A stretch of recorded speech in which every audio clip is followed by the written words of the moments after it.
going forward in the world. I think from my own interest, it'd be how did you end up in AI? Like what brought you into considering applied AI, specifically in education, as a career path for you? For the part of the education, actually, before joining university, I used to work in industry. I was not working in educational sections. But for the part of the education, every it's not only limited to education, but AI is everywhere. So we do need in terms of if you consider for the part of the employability, while I was learning I was using and utilizing AI techniques in industry. I learned. I felt that I have to transfer those knowledge to student. Because it is very important to increase students' employability. But having and incorporating industry experience can help a student to learn more. That's why I think this is the way that AI can be utilized better in a better way. No, for sure. And it's very commendable for you to make that decision to move into it and get others into the industry as well. So I think leading on from that, this again, like my questions, so many popped up at the same time, so they might be a little bit all over the place. But so we mentioned applied AI, and those who might not know what that exactly means, do you want to maybe cover a few common applications of applied AI? Yeah, so in terms of there are if you are going to talk about the application of AI in education, specifically for education, there are different applications for that are around for education section. The most important application that we can use in education is having an online platform that can be used for student, that can be used as a learning environment, and educators and can share their readings. They can record their videos and post it there, and student can get access to those readings and videos. So they can there are different online softwares for communication that can be used in education. For example, we are using Microsoft Teams for School of IT at Deakin, exclusively Microsoft Teams, because we are trying to keep consistent between using different tools. Last year, we were using Zooms and Microsoft Teams and BB Collaborate, but then we decided to choose only one to reduce confusion. And also, Microsoft Teams would offer us different, components that we can use. For example, we can run planners, and we can having breakout sessions and having different groups. So this can help us to having a group activity, and students can interact with each other on the group activity and do some online quizzes. We also have some online assessment tools in education that can be used, and there are it's really helpful because it can help a student to submit their assessment online, as well as they can communicate with their educators and get feedback from them. Right. Yeah. Covered a lot of applications which have been used across the whole industry of education. I've got another question which is also related, and I think it is common. A lot of the times we are told that, oh, in this university we are only studying this, in X university we are studying this, and when those people come out of that university, they face a lot of challenges in their professional life. So to cut it short and make it simple, that we hear teachers that they are teaching very old school stuff, and they are not teaching, even if they are teaching AI or anything like that, advanced technology, it is not what it is going on in the market. So do you think it is the case everywhere in, like, across the world, or it's just some specific universities who are doing this, or it's not happening at all? Arafat, it's I can say it's happening, and also it is changing, because the way that we have got um, the way that we teach, I agree that it was more into theoretical concept and algorithmic side. And once the student go to step into their professional skills, then they face with the more practical challenges and more up-to-date skills. But nowadays, with the because with the advanced new AI technologies, and the way that it is forcing us to use those technologies, we are the university pushing educators to incorporate more up-to-date AI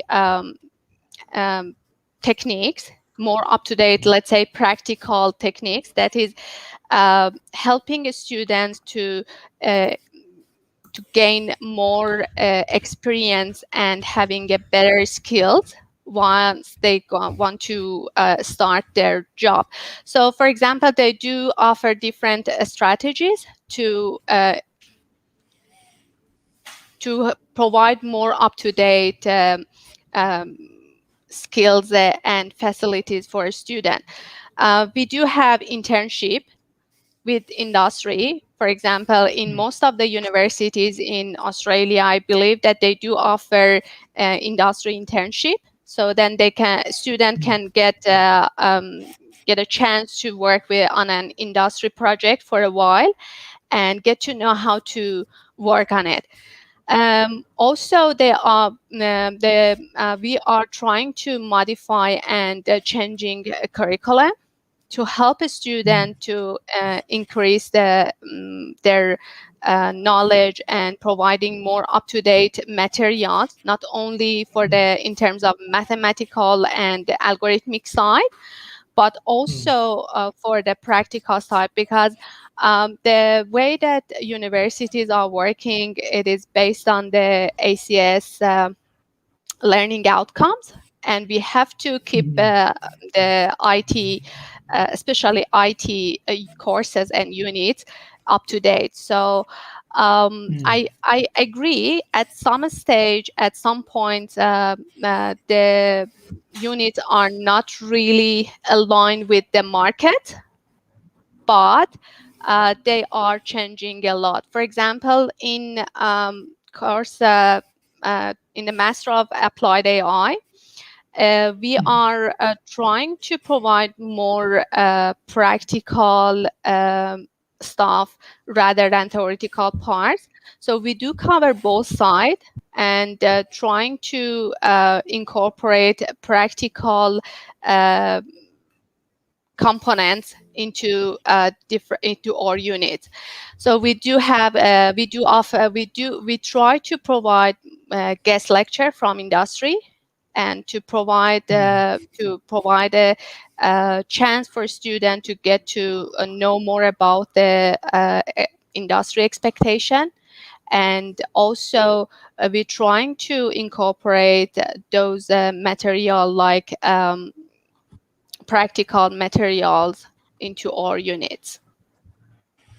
Yeah, makes sense. I think to sum up your answer is, it's not everywhere. It was, if even if it was everywhere, it is changing. Second is that the universities are providing the capability of the opportunity to for students to have an internship in the personal sectors, and of course they're providing those tools and the hands-on on the latest tech. So coming to my another question, which is relevant to this one, that and it is specific to Microsoft Azure services. So have you incorporated, or have you in like made a part of your curriculum AI service, Azure AI services, and how did you find them when it is compared to the other ones, or other ones as in not other ones, not comparatively with the other clouds or something, but compared to the older technologies? Yes. Yeah. Fortunately, I have used the. I have tried to utilize the Azure services into one of the units in Master of AI. It is in this unit I try to incorporate different Azure services into this unit. This unit is developed from scratch, and that's why I had this chance to incorporate my experience and knowledge from industry and what I've learned from industry into this unit, and make this unit more practical and let's say that is aligned with the industry expectation. So in this unit, I try to incorporate computer vision, custom vision services, LUIS, that is for NLP. And also we use the Azure bot, which is for the conversational bot, which is for the recommendation system. So in the, I have provide the way that student can learn from scratch how to work with Azure, from the way that they can design AI, develop it and deploy it on Azure. Let's say if they don't want to use any API, they can develop their own algorithms and deploy it on Azure and then integrate it into an application. So we also at the end, students learn how to work with the recommendation system using Azure Services, using Azure Bot. Also try to compare Azure Bot with the Telegram bot, and the students worked with both bots, and Azure Bot was providing more facilities, and it was easier to use for students to work with, and they have a more opportunity. They can integrate different APIs into the Azure bot and work with it. So, for example, one of my students developed a e-commerce bot that you can drag. You can drop a image from, let's say, the shoes that you want to find on the net, but then you drop it into a bot, and then bot tries to find it through the net, and then then list all the shoes that you may like them, and then will show you with the list of the price, the link that you can buy from there. And I found that it was really interesting to students because it is not into the theoretical side. It is more into the practical way, that what they learn from the other units. Because, for example, we do have machine learning units and deep learning units, computer vision and speech processing units that are into depth. And then students learn what is behind those APIs. But then in this unit, the student learn how to integrate them, how to use them, how to develop them. So if they learn how to use them, how to deploy them, then they won't forget it anymore. So let's say when you graduate and then go for any interview, then they have some um, some application that they have developed during their studies, that they can prove their capabilities. And that was one of my goal, to help a student to learn how to use and integrate those AI techniques.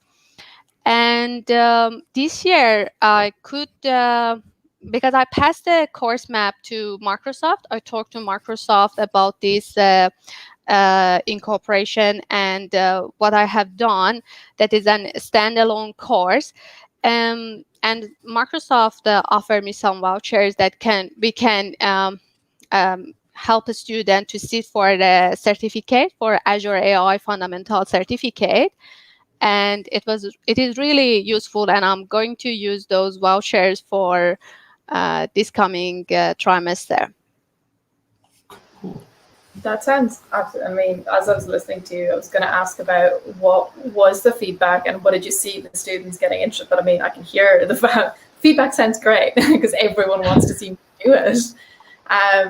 But like, I mean, I'm kind of looking back over my own, where I didn't necessarily come into an AI career from an AI education background. So when I finally got into AI, I was like, right, I need to teach myself machine learning. I don't know what this means. Like, what are these terms? And like getting those kind of products like the bots and AutoML, those really help because it's kind of like you just see it. You don't have to worry about the theory. I'm like, oh, that's what it does. Now I can figure out why it does that. It's definitely a really great way of implementing it all together from what it sounds like. Integrating those together using Azure Services was not really challenging. Because we do use Python and C# for integration, and students with some knowledge of Python and programming skill, they are able to integrate those APIs, and sometimes some of the parts, for example, especially for custom vision, I can say it's like a drag and drop, and it's like a user-friendly interface that you just need to import your images, train it, and then export it. So then you get the link, then you can use it as an API to integrate it into your application, as easy as it is. So students, sometimes when you go into industry and working, especially for the nowadays with these big vendors like Amazon and Microsoft, that they provide different APIs which are very powerful. So you don't need to develop the algorithm from scratch. Sometimes you just need to use those APIs and integrate them just like a puzzle. Then you can develop it and put it together and then create your application. But depends. Sometimes it depends on the problem. And we do offer both. I try to cover both sides, not only stick to the industry side that they use off-the-shelf models, but help the students that if they come up with their own idea, like startups company, that sometimes they do have their own idea, need to develop their own AI models, then how they can use and leverage those services. So then they can retrain their model and then come up with their own model and then integrate it into their application.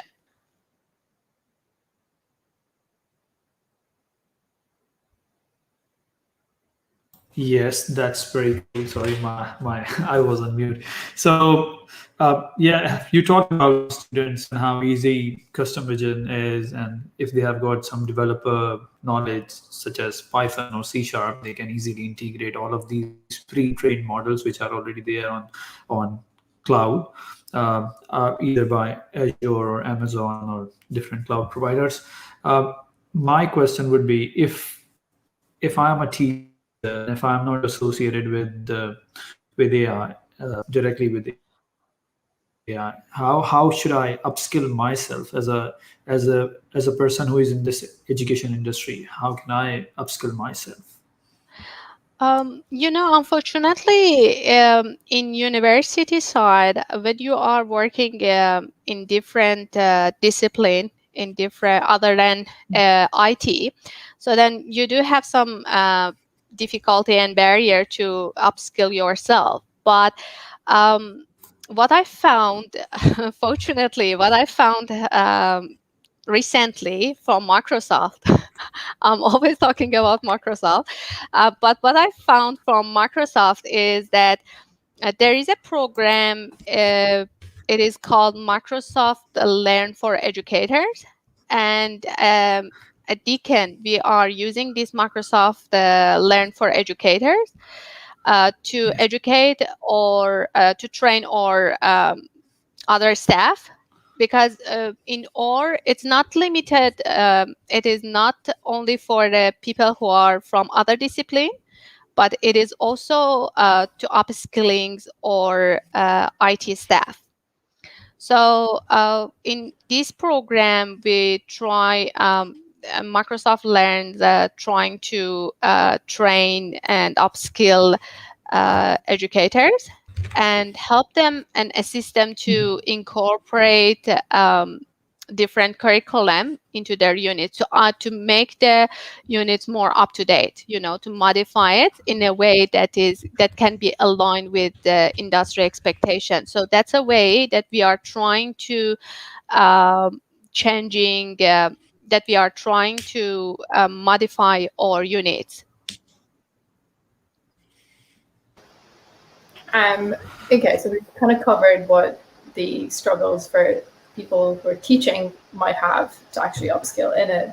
I guess on the other end of it would be, what would be your advice to students who are kind of willing to pursue a master's in the field of AI or applied AI, but aren't really sure if that's the path they want to take? Like, I kind of like the idea of people coming in from all different backgrounds, but that barrier does seem to exist, that AI is like super hard to get into. What would kind of be your advice for those people? So it's breaking up your voice. I can't hear you. I'll repeat that. I don't mind. Is this a little bit better? Is it still breaking up? Yes, now it's Is it better? Okay. All right. Yeah. Perfect. Basically, the question was around, we talked about how to upskill yourself as an educator, but then on the other end of it, what would be your advice to the students looking to kind of move into the AI field, maybe as a master's student who have come from different backgrounds? Applied AI sounds really, really cool, but can seem like a barrier to people who've not necessarily come from traditional mathematics or statistics backgrounds. No, there is not a barrier. So we in most of the universities, if you are interested in, let's say, enrolling in any other unit, so then there are some fundamental units that is offered that will help you and prepare you to then go for the mastery units. So let's say when you are coming from the other backgrounds, then you should sit for some fundamental and prereq units, and then those units will help you and prepare you. Then you will sit for the Master of AI. So there is no barrier. If you are from other background, then there is no barrier to enroll into Master of AI. For any university, it is the role. So we do have different parts of the unit, which is called fundamental units and the mastery unit. So fundamental unit is for the people who are coming from different backgrounds. Perfect. So the next time I hear someone saying, "Oh, I don't know if AI is for me," I'm just going to tell them to come listen to this. This is perfect for those people, I think. Yes, because we do get a lot of offer from international students that they are interested in Master of AI to do Master of AI in Australia, but they are coming from different background, but they have some work experience. And if they do have some work experience, if they do have some mathematical knowledge, then they can sit for the Master of AI. If they don't, then they have to go and pass some fundamental units, and then they can sit for the Master of AI. Sounds absolutely well thought through from the university's point of view of making sure it's accessible for everyone coming in, no matter what the background, I guess. I think we've seen a question come through. I'm not too sure if it was from the team or someone who was watching the live stream. And this is a kind of a big question, so feel free to just say, I don't know. But what do you think is kind of the biggest thing coming in for AI in the future? What is going to be the biggest challenge? or the biggest achievement of AI maybe in the next, let's say, 5 to 10 years? So the biggest challenge in education, if I want to say, for the education side, it's more for the upskilling educators, which is gonna be so challenging, because our educators has to upskill themselves and has to keep learning and prepare and provide materials that are up to date for students, as well as they have to learn with new instructional systems. So let's say every day we are getting different online platforms with different components that are adding to the platform, and then we have to learn and come up with a solution how to fix those if any problem comes out, or how to work with those components. But in terms of the other challenges that I can say is about the AI is somehow is scary for some people. Then they say AI replace traditional teaching or teachers. Um, but I can say it is. I think we are far from this statement. We are. I can say that with these new technologies like GPUs that we have, that we can train huge AI models, but deep AI models, but to having an virtual educator or teacher. But I think we are still have time. We are still behind. So nowadays, I can say AI in education is like an tools that can be useful for educators to save their time. And for example, it can be used for marking, for having an automated marking. So instead of going for manual assessment by educator, we can have AI to do this assessment for educator, and educator can spend their time on research or upskilling themselves and prepare some more up-to-date material for students, rather than doing and marking. Yeah, these are the kind of like challenges that I think that we may face in future, but who knows? Right. This is another question which has come to my mind, and it has a broader scope as well. Again, as Sekanksha's mentioned in her previous question. So, as you know, that confidentiality and responsible ML is one of the key areas of today, and uh, has been this has been a topic of discussion, that how are you storing data, are you storing any confidential information of students or something like that. So how do you balance the needs for, like, do you have any tools, do we have any tools in universities who are safeguarding the student data, or uh, do you also implement these strategies in your curriculum or something, like, do you teach them or do you implement them? In terms of security, we do have other unit which is for cybersecurity and for this sort of stuff. But in terms of the security for data storage in university, as you know, education sector and the health sector are very cautious about sharing their data because of privacy issues. So most of the time, we do use anonymous data. So it is not about it is we can prevent any privacy issues. But as you may know, most of the big vendors, they do provide the secure data storage, that no one can get access to your data. But in terms of trust, it is also questionable. Sometimes we heard that They may access to some data, sometimes may not.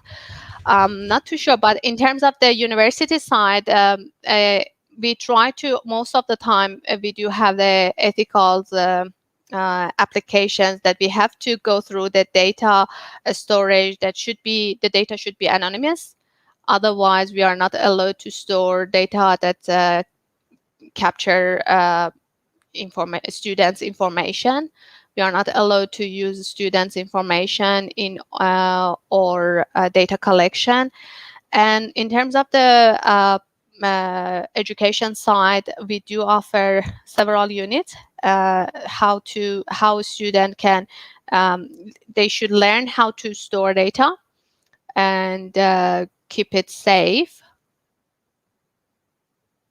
but it is not into applied AI. It is into cybersecurity course. Okay, so we've kind of picked your brain on a lot of different things. So I might ask a nice, easy one for yourself to kind of think back over before we start wrapping up for today. But what would you say is like your favorite AI kind of topic or product or whatever it might be that you enjoy teaching to the students most? Just in terms of maybe it's what you enjoy teaching or seeing people's reactions to actually understanding things. If you want to share something about that. In terms of the enjoying teaching for AI, yeah, I do enjoy teaching AI. But in terms of the what applications are I'm enjoying more to teach, actually, the way that I develop my unit is the way that I'm enjoying. I prefer to help a student to learn more how to integrate AI techniques into an application. So I would like student to learn how to leverage AI technologies and solve a big problem. So let's say instead of focusing on a small problem or go into the depth of the algorithm, which is my area, but in terms of the teaching side, I would like to teach a student how to leverage those applications and see where they can use those techniques, but they have captured and learned from other units, from different units that they can learn, but where they can apply it and how they can develop their own application. Because one of the purpose of a postgraduate course is to to prepare students as an entrepreneurial student staff. So then they have to they may come up with they may have some idea that they want to develop. But once they start learning a course, once they start learning AI techniques, they have a dream. They want to apply it somewhere. So then they want to develop their own applications, maybe.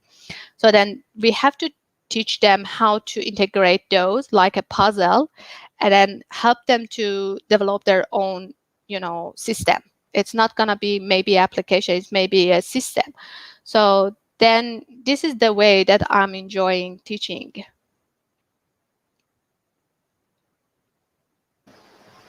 Perfect. That sounds right. great.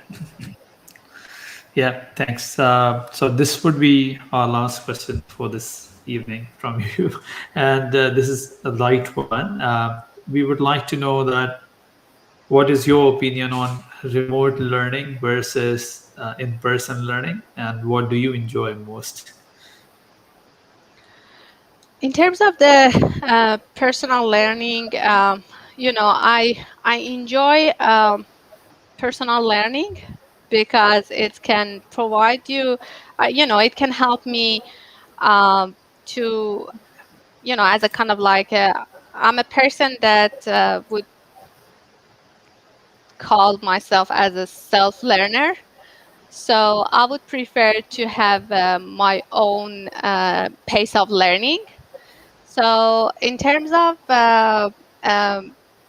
students' learning side, I think the way that students using AI, using new technologies that we have nowadays, this can provide a facility for students that they can learn